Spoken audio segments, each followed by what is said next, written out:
Welcome to the Designated Drinker Show, the podcast that's raising the bar on craft cocktails. I am your host, Louise Solis, and with me is my very, very talented friend, who is a true artist from behind the stick, the mistress, DC Gina. Hi, Louise. Hi, lovely. You feeling all artsy? Yes, I am excited for today. Good. All right. So we both know that often way people start their life and where they end up are completely different, right? So for instance, take world famous fashion designer Vera Wang. We all know her for her beautiful gowns that appear on the red carpet and her elegant bridal collections that include everything from the dress to the tuxes, diamond rings, right down to the flowers that the bride might throw later in the evening, right? But did you know, as a young girl, she dreamt of becoming an Olympic figure skater? No. It's true. It's very, very true. Just like good old Peggy Fleming, because it's around the same time. Vera was actually a really talented skater. She placed 5th in junior pairs competition in the 1968 U.S. National Championships. Pretty amazing. But unfortunately, that did not qualify her for the Olympic team. But little did she know that this setback would be her first step into becoming the icon she is today. You see, she went on to finish her degree in art history at the University of Paris, where she also discovered her love for fashion and design, which, of course, led her to becoming the Vera Wang we all know today. So, little setbacks, kind of, they spin you off in another direction, if you will. Ha, ha, ha. Get it? Yes, I totally get it. I know, that was dumb. Anyway, now on the flip side of that, for some, a career in design can be a gateway to a career in the world of fine arts. For instance, Barbara Kruger, Andy Warhol, Shepard Fairey, and today's designated drinker. This is all true for them. So please, let me introduce her so we can just jump right in and find out how all this happened for her. Please welcome the incredibly talented boudoir photographer, Julie Socher, to the show. Welcome to the show, Julie. Thanks for having me, ladies. Hi, I'm so Julie. Excited. See, you're in good company. Those are some big names that all started as I graphic was just designers. gonna say, holy cow. Yeah. I didn't know that about Vera Wang. That's pretty cool. Yeah, see, you just never know where life might take you. So tell us how your journey into making beautiful artwork all started. Wow. So, it's so funny. I find it so cliche. When back in high school, it always starts somewhere really early, right? But I took a photography class in high school, but I was always really involved in something artistic. I was doing photography, I was painting, I was drawing, doing some ceramics, all those things. But photography was one of them that stuck with me for a long time. And I just remember in high school, just being really excited about it. But I told my teachers I really wanted to do something with photography. And I think they just really want you to do something safe. So they're like, how about graphic design? So I was like, I don't even know what that is, but yeah, I'll look into it, and ended up going the graphic design route. So went to the graphic design route, was going to school for that. But while I was going to school for graphic design, I actually, one of my first jobs was doing photography. So I was a post photographer there on Fort Belvoir here in Virginia, and was doing that for a couple of years, and still was doing graphic design. But the most of my career, though, I finally graduated college and just did graphic design mostly for government contracts and also as a government civilian. And just about, a while ago, I went ahead and decided to go all in. And while I was doing photography on the side, I went ahead and decided to do it full time. So here I am. So your side hustle turned out. Yeah, I was doing. I decided to pick up the camera again about mid-career. It was like, you know what? I'm just gonna take pictures on the weekends, and decided to do it. It started out as like a little thing that I was just looking forward to doing on the weekends, and then a bit of a creative outlet. Yeah, it was something to look forward to, and I really enjoyed it. And then I just was like, you know what? Maybe I can make this my full-time thing. So, and I did. That's awesome. That's awesome. So how did you start off? What did you start shooting? So I actually started shooting, everything. I think what really inspired me, though, to pick up the camera again was pet photography of all the things. I was actually considering a complete career switch and wanting to do something with animals. But I was like, let me just take pictures again of, I'm just going to. There's foreshadowing they're naked too. Yeah. There you go. So I started taking pictures of my pets and my friends' pets. And then it just, snowballed into people, pets, and babies, and then weddings. And then, I just took a random workshop one day on boudoir photography, and that's what sold me. And I was like, I gotta keep doing this. And the rest of my career, I just focused on that. That's awesome. So where'd you go back where'd you find that workshop?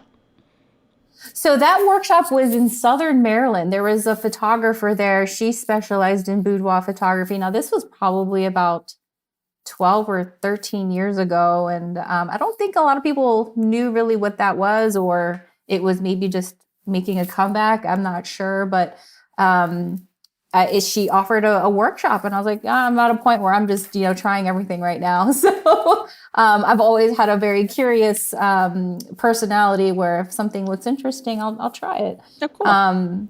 And so, that kind of made me realize, it kind of feels like a little fashion shoot where I was styling my clients and the hair and the makeup and all of that stuff, and then realizing that it's actually doing something for my clients' self-perception and their self-worth, and that's really what sold me on it. That's cool. That's cool. I would imagine just starting off, it was probably, or I'm assuming that it was more technical almost, where you're learning the lighting and how to work with somebody, and then grew into something much bigger than that. Oh, absolutely. So when you dive into something like that, I was learning, lighting techniques, because sometimes you could have specific lighting styles and all of that.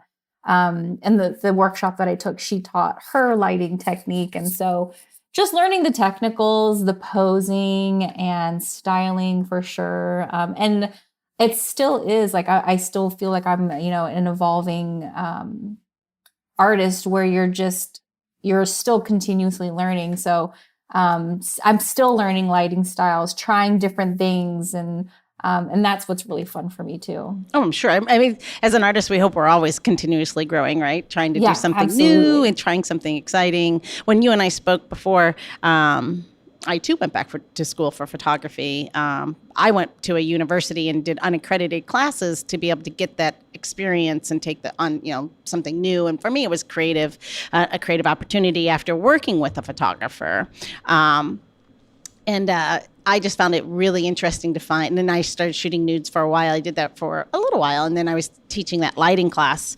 It was really interesting watching people learn how to work with people. As a creative director or an art director, it always was natural.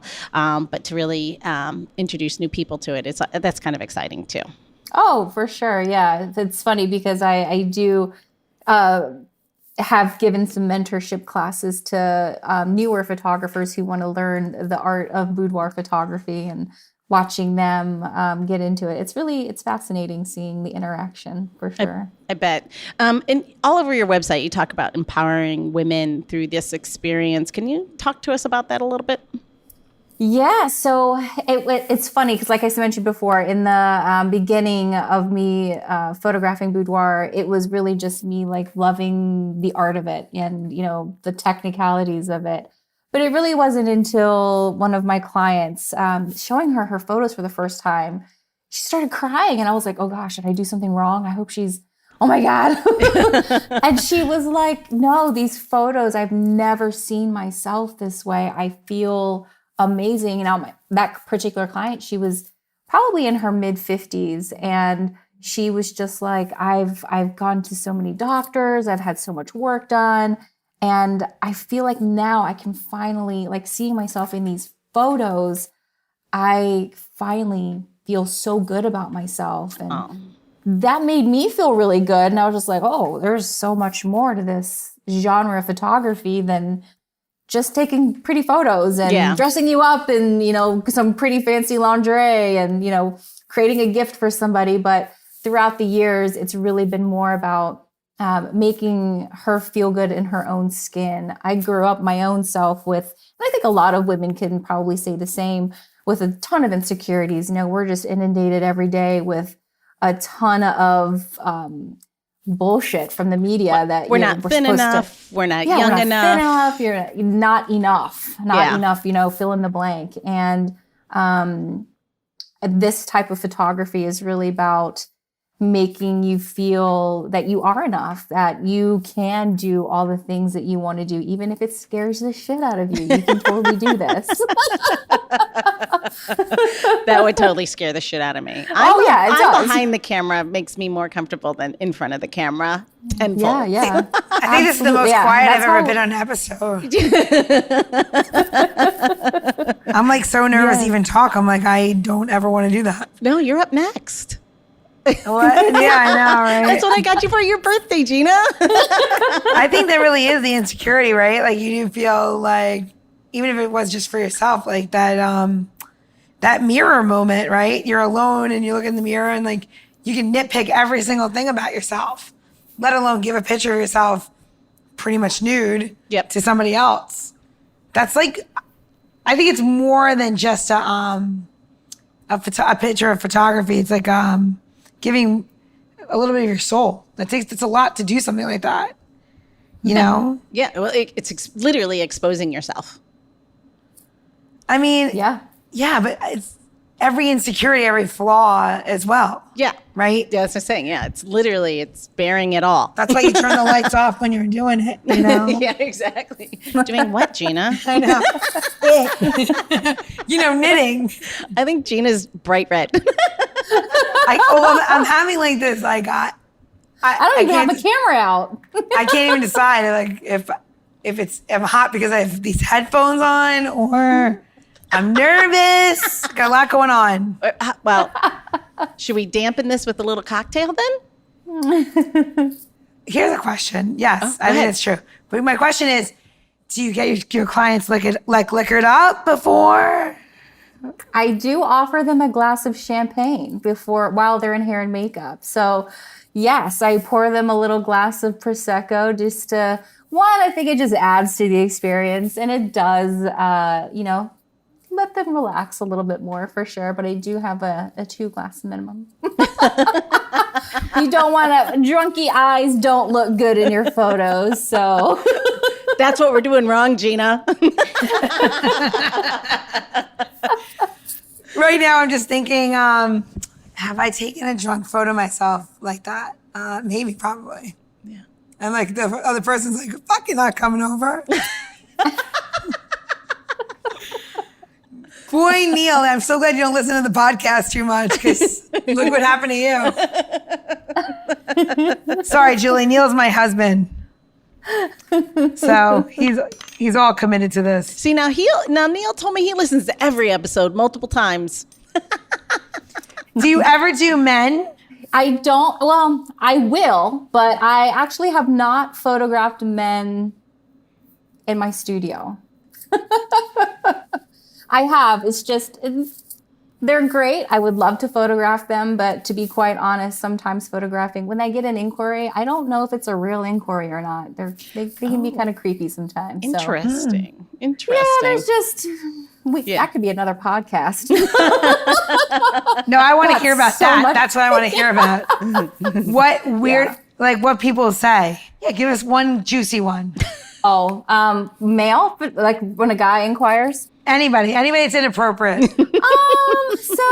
When a guy inquires, I usually know right away that, because what it is they inquire and I know right away when it's a fake one, because they always say, they'll either go into a ton of detail of what they want to do, and it usually involves being totally naked and showing front stuff. And I'm like, yeah, it's not that kind of shoot. I'm sure you can find a photographer on Craigslist who'll do that for you, but that's not what I photograph. So, but yeah, they always usually say, crazy things like, well, how far can I go? And I'm like, no. No. No, see ya. And usually I say something snarky back and then block and delete. So, but it's sad because those bad apples ruin it for the ones that really do inquire. And I have to grill them way more than I do any other clients. So when you said that, I saw crab apples, just so you know.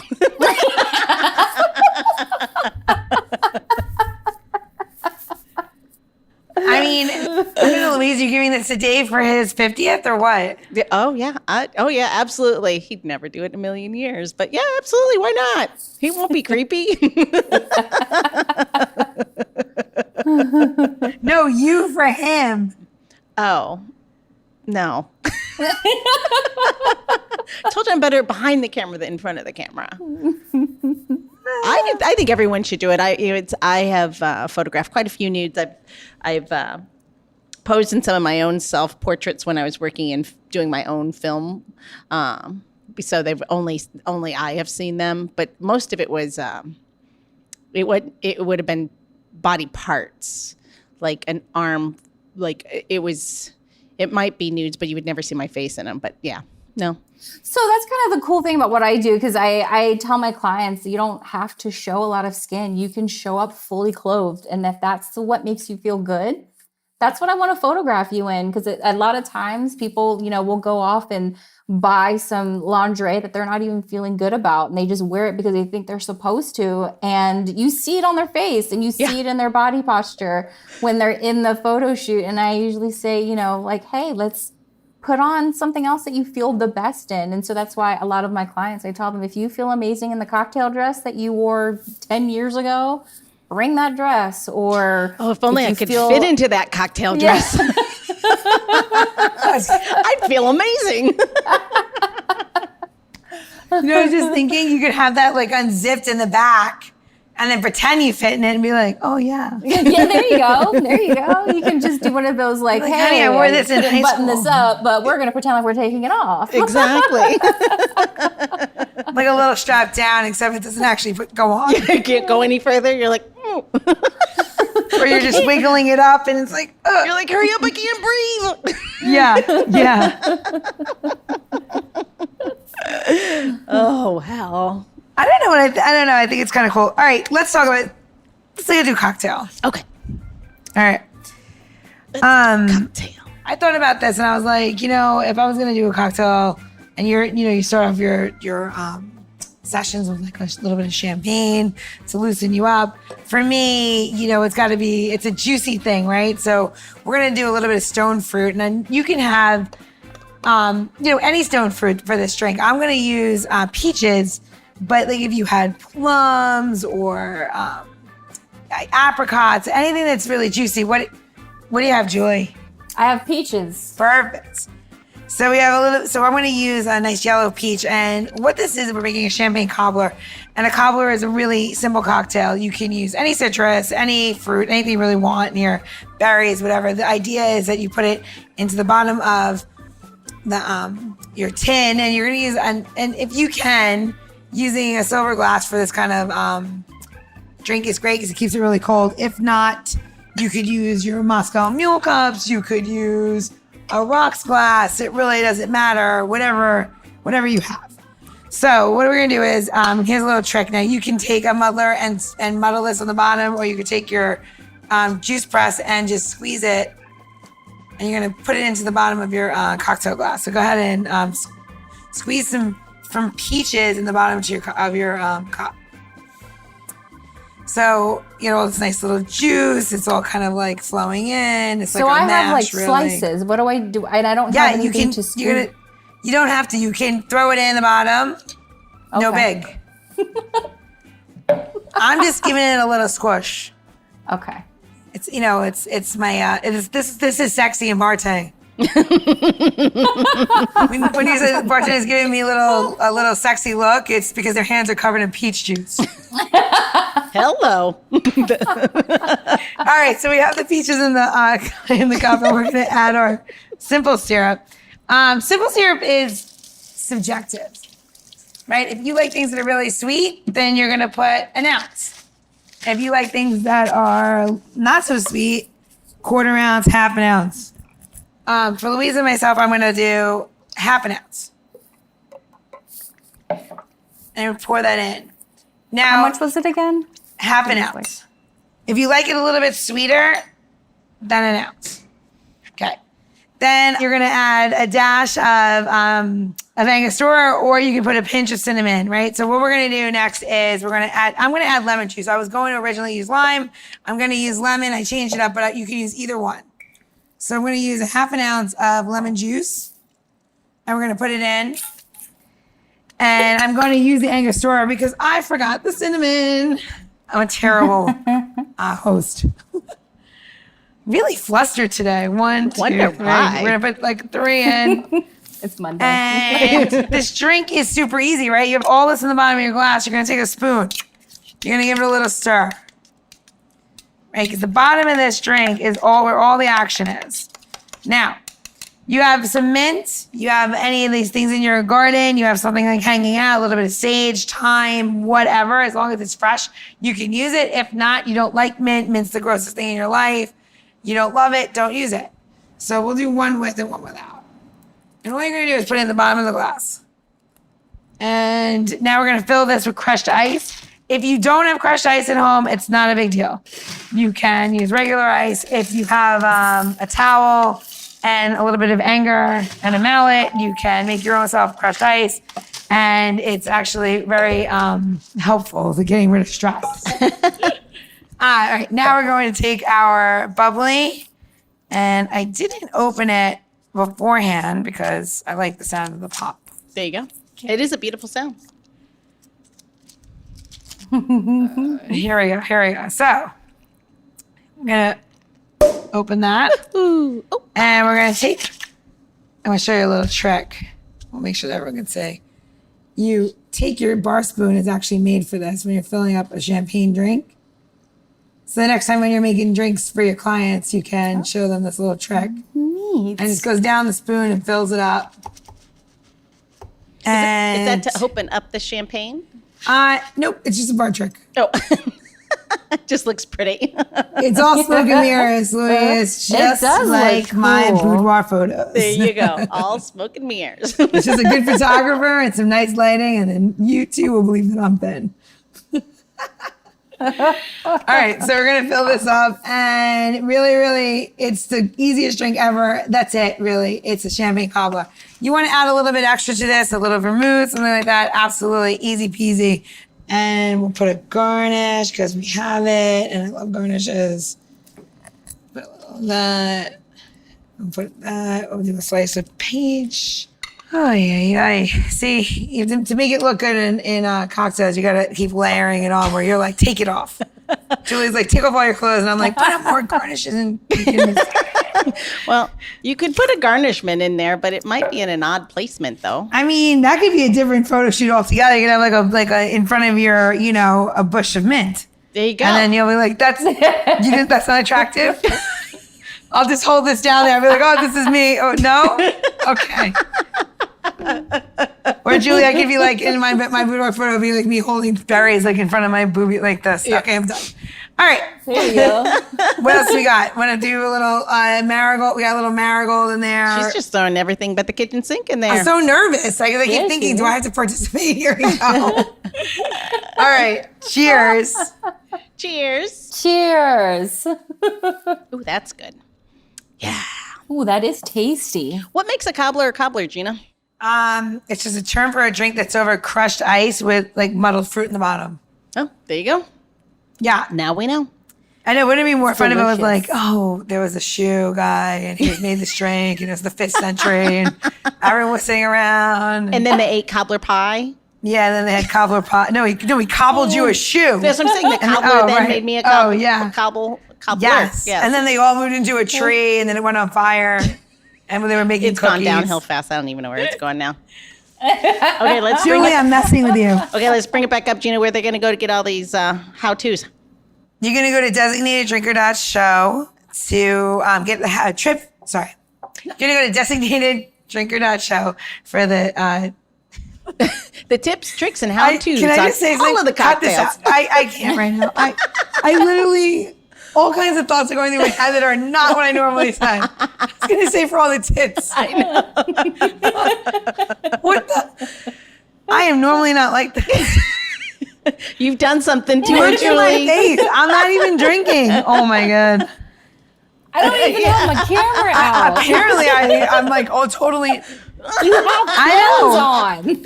Part of me is starting to disrobe. Maybe I do want to do this. Maybe she doesn't have pants on. I can't see her bottoms. Yeah, maybe not. The other thing you're going to do is go there, and we're going to have links to Julie's photography. So if you're looking to have, those beautiful, you've got to go look at her work. Her work is so beautiful. If just for nothing else, that it's beautiful to look at. But if you wanted that to be you, I think she'd be the perfect one for you. Make sure all those links to your site is there in case they want to get a hold of you. And they'll also be in our show notes. So you don't even have to go to your laptop. You can just really swipe up on your smartphone and it'll be right there for you. Making it easy peasy. Perfect. Yes. Lemon squeezy. I can't. So just keep setting him up and looking at her. And she's like, I can't go there. I'm going. I mean, I was all thinking I was cute with the emoji of the peach and what it means, and now I'm like an eggplant. I'm like this right now. I'm like, I can't talk about it. I never considered myself a prude, but apparently I am. Maybe we could. Oh, your birthday's right around the corner. Maybe we have Neil do a photo shoot for you, Gina, in camo. In camo. There you Camo. go. There you go. Camo lingerie. Meaning nobody wants to see this. So it would just be my head floating around a bed like a genie. No, he likes camo so much. It's like you're coming out of the woods at him, No? It's a hunter paradise. There you go. Come hunt me, baby. I just love the fact that I just keep doing this because she's so beet red. It's hilarious. It's so good. It's so good. I know. No amount of lighting is going to fix this. I'll be the hunter. There you go. I'll be like running around my house like a little bunny. Also, I like the fact that I just envision myself as a bunny. I don't know. I put you in like camo lingerie. I don't know.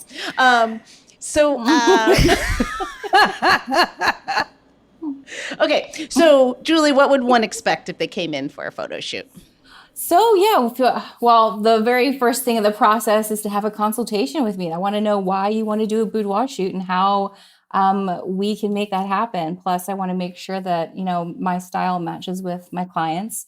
But yeah, when you come in, like I'm going to guide you through the whole thing. I help you style your outfits if you need to. I provide you with a prep guide that shows you where to go shopping and what types of looks to do and just how to prepare for your shoot. But when you come in, like I said, we start off with a little champagne just to help ease the nerves. And then when it comes time to shoot, I do direct and pose everything for my clients. I don't expect them to know how to pose or do any of that. And I don't tell you to practice your sexy face because I'm going to coach you into all of that. So this doesn't work? all the duck lips are...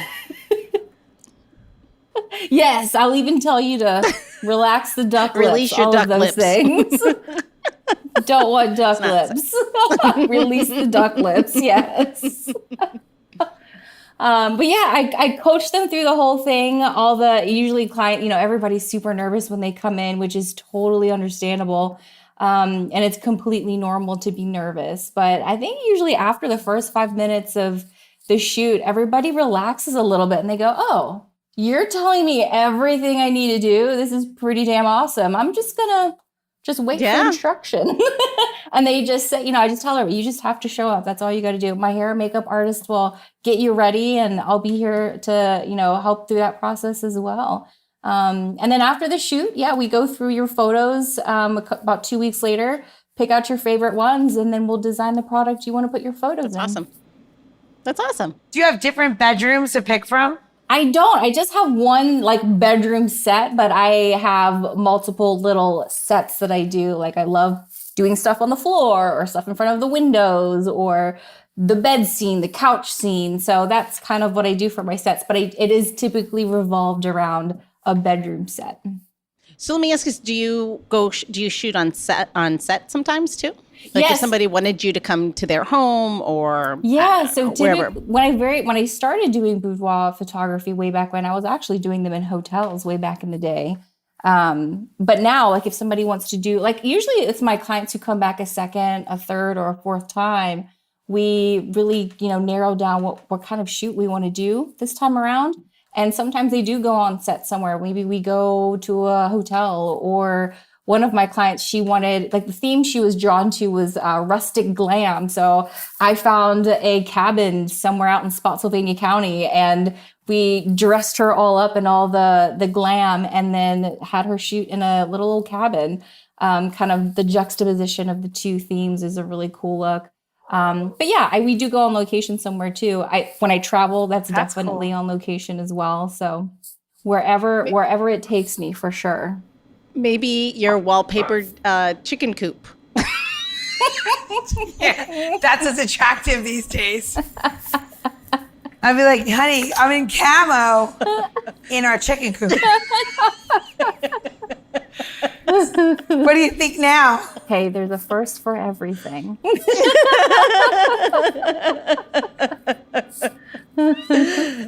That's awesome. Ooh. Oh, my cheeks hurt. I'm laughing so hard. This is good. Part of me wants to just do it just for the experience and like walk people through it and be like, look, I would never do it. And now I'm doing it. Yeah, there you go. Exactly. It's a great experience. I think if anything, I tell everybody the experience alone, I think is just really great. It's a day of pampering, moms who just need a day for themselves. And we all women, we hide behind the excuse of doing this for somebody else, but I know it's for you. And it's not a bad thing. It's not a bad thing at all. That's really what I tell my clients. Like, this is first and foremost for you. The gift giving is the bonus. So he's going to love no matter what you're in. So you do this for yourself and have a good experience, and you're going to feel good afterwards. That confidence that you gain from the experience alone. Most of my clients, they leave the studio and they're like, I haven't even seen my photos yet, but I feel like $1 million right now. They'll keep their makeup on. They're wearing the heels out. They're meeting their girlfriends for cocktails afterwards. It's a really great experience. And then when they see the photos, they're like, I love them all. Holy shit. I can't believe that's me. And I'm like, yeah, girl. All those things that were, holding you back before, you thought you couldn't do it, you totally did it. Sounds like a great experience. It really does. It really does. So, Gina. It's time. It's time. All right, so I have a question. In this day and age, right, everyone identifies themselves with some sort of, spirit animal, and, you might identify yourself with an assassin beetle because you're stealthy and you go in and you get your prey and that's your thing, right? If you can identify yourself as a spirited ingredient, whether it's for food or for drinks, what would it be and why? Man, so I did think about this. This is a tough one because like you ladies, I like to be behind the scenes, and I'm very much like, I don't like to put myself in front of all of that. But it's so funny. I was thinking about it. Ice. It's such a forgotten thing that I think a lot of people, you might pour yourself a glass of water, might be a drink, and it might be good room temperature. It might be all right. But when you put ice in it, you're like, oh shit. Didn't realize I needed that. So ice, I would be ice, because I just think it's one of those things where, like, you didn't know you needed it until it showed up. Or you could take awesome photos of yourself, but when you have somebody that knows what they're doing, it makes it even better. There you go. Julie, that's a first. Ice. Also, She makes I things love it. cool. There you go. It's refreshing. It's a refreshing additive to your drink. So There you go. I love it. Perfect. Perfect. Well, ladies, on that note, Cheers. Cheers, Julie. It was ladies. a pleasure. The Designated Drinker Show is produced by Missing Link, a podcast media company that is dedicated to connecting people to intelligent, engaging, and informative content. Also in the Missing Link lineup of podcasts is Rodger That, a podcast dedicated to guiding you through the haze of dementia, led by skilled caregivers Bobbi and Mike Carducci. Now, if you're looking for a whole new way to enjoy the theater, check out Between Acts, an immersive audio theater podcast experience. Each episode takes you on a spellbinding journey through the works of newfound playwrights, from dramas to comedies and everything in between. Find Missing Link's League of Podcasts on Apple Podcasts, Spotify, or wherever you find your podcasts. Please don't forget to subscribe, download, and review the shows. Your review helps our shows reach new audiences. To find out more about Missing Link, visit missinglink.company. That's missinglink.company.